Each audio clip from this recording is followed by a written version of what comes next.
nobody knows his last name. And sometimes he called him Mikey. Yeah. And he was there too. But how old was Paul at that time?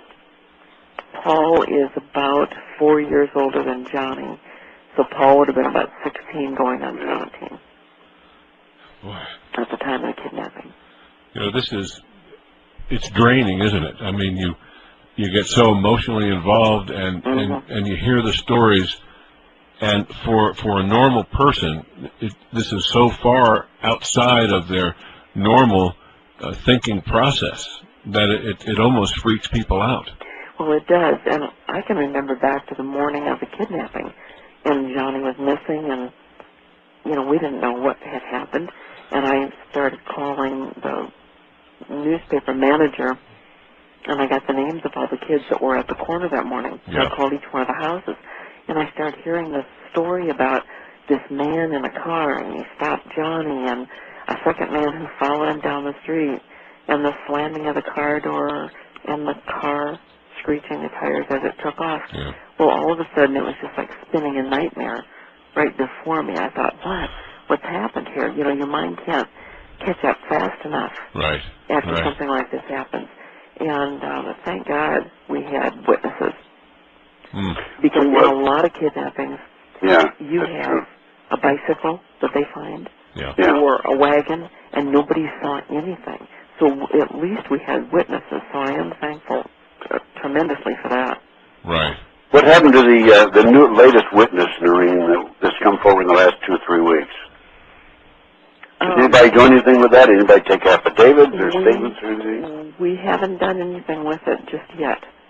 The young man, I'm not so sure. He still lives in West Des Moines.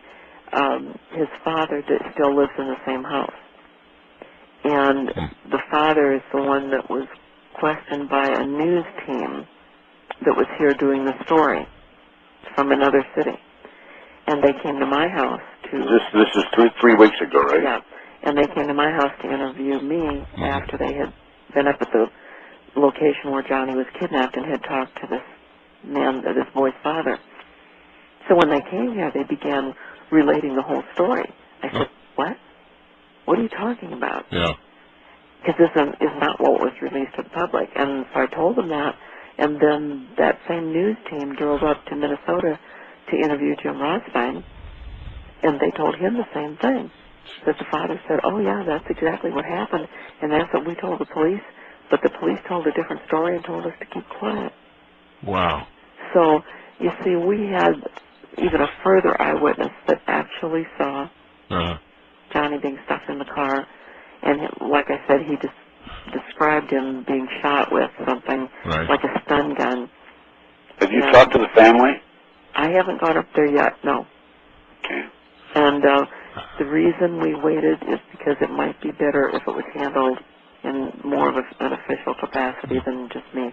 Yeah, but who can you get to do that? Because it seems like the police don't want to cooperate. I'm not going to involve the police. We'll get it through some other manner. Through a professional. We'll get an affidavit or something signed. Yeah.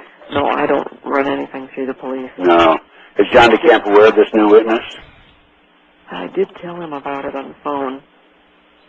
Boy. Shortly after it happened. And see, that's very important. That's, you know, just the fact that there was the eyewitness. And, well, to Rothstein or somebody of Rothstein's experience or my experience should go interview these people, take statements. Exactly. Oh, yeah, and that's what we're kind of waiting for, because I don't want... I didn't want a bunch of people charging up there scaring the guy off. And now that this whole thing has erupted with Gannon, I don't want them to become so afraid again that they won't talk. No, you're right. It does, either Rothstein or I should go interview these people. And see, that's why I didn't go charging over there. Good idea. I just thought, no, it's probably better if it's handled in a different manner. You've got to have a professional do it. Oh, I agree. And one that's prepared to take an affidavit right on the spot. Absolutely. Now, Noreen, let's say you interview, or Ted goes and interviews the father, and the father says all the things that happened, and wherever the son is, and I don't know, but let's say the son is also interviewed. It would be best if we found the son, because he's the one that saw it. Yeah. Well, maybe Rothstein and I should both go in the room together. Well, that'd be all right. But what would it mean to the case?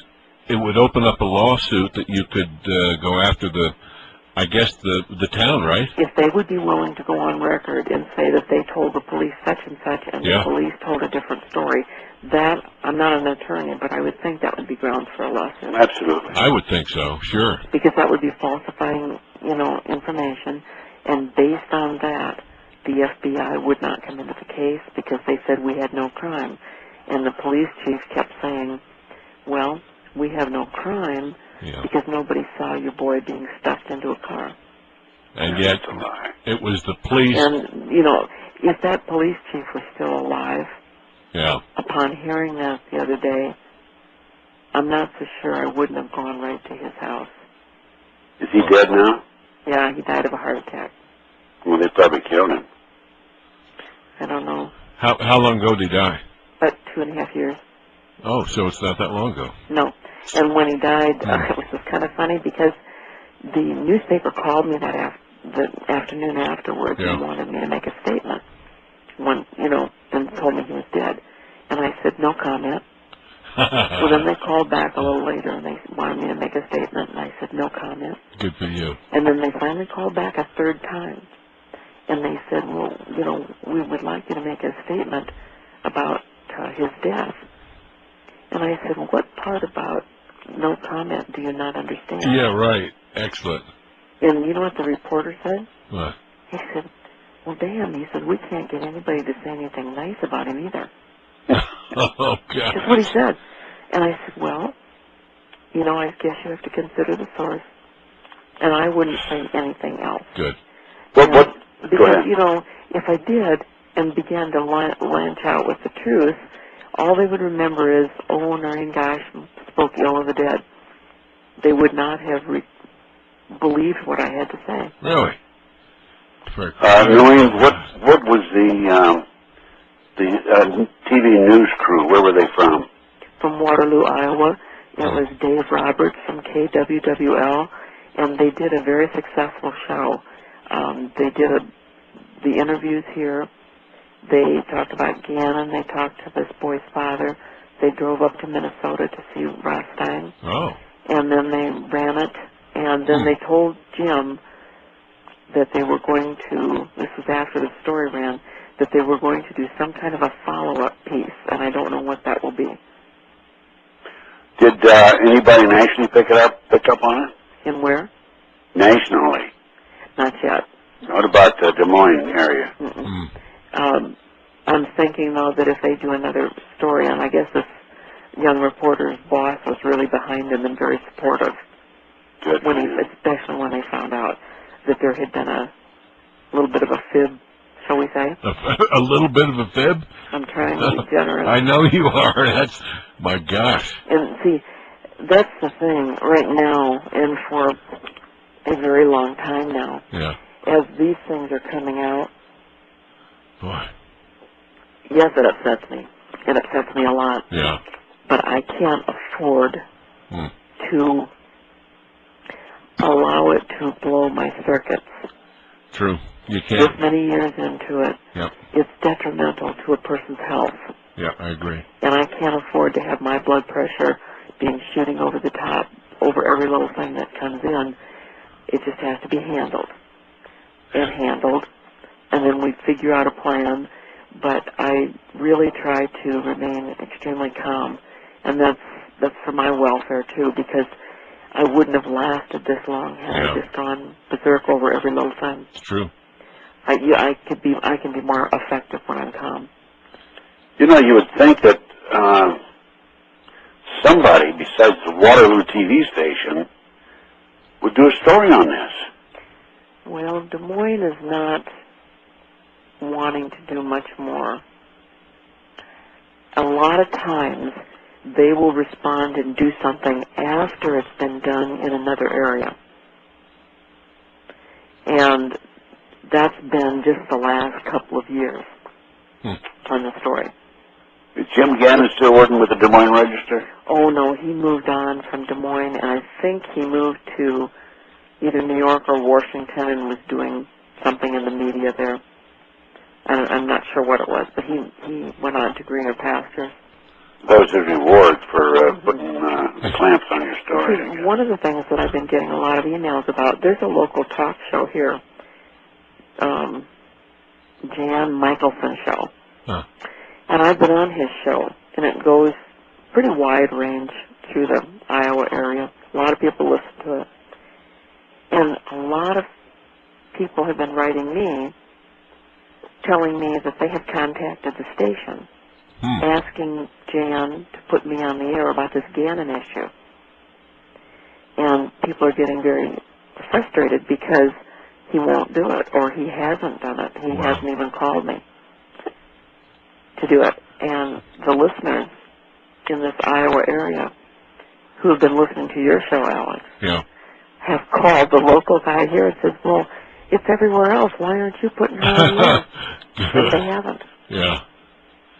And so then they're speculating that maybe he was told not to, or I'm not sure what the reason is. Unbelievable, isn't it? But I will say this.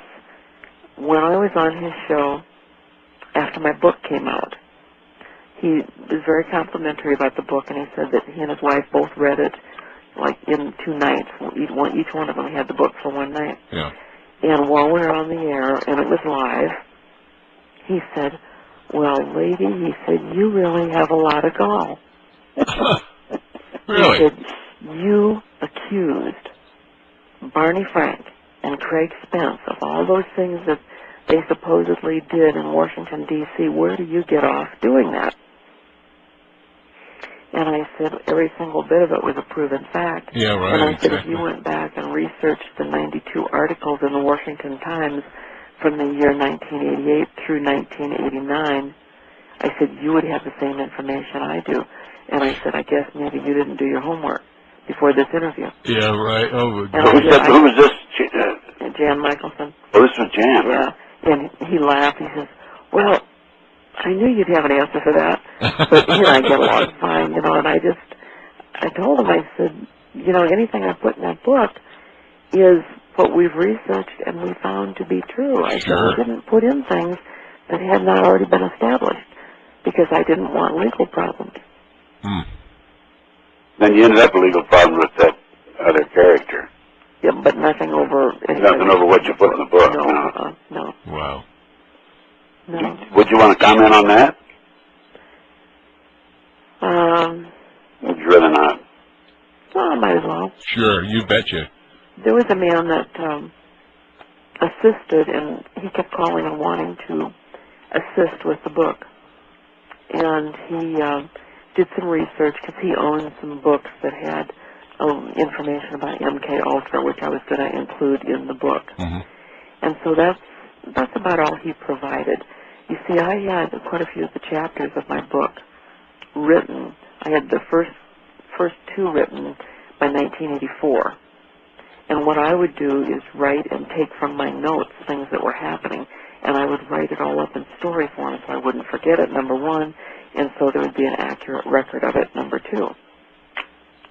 Well, this guy had written books also, but they were mostly stories about, and books with a lot of pictures.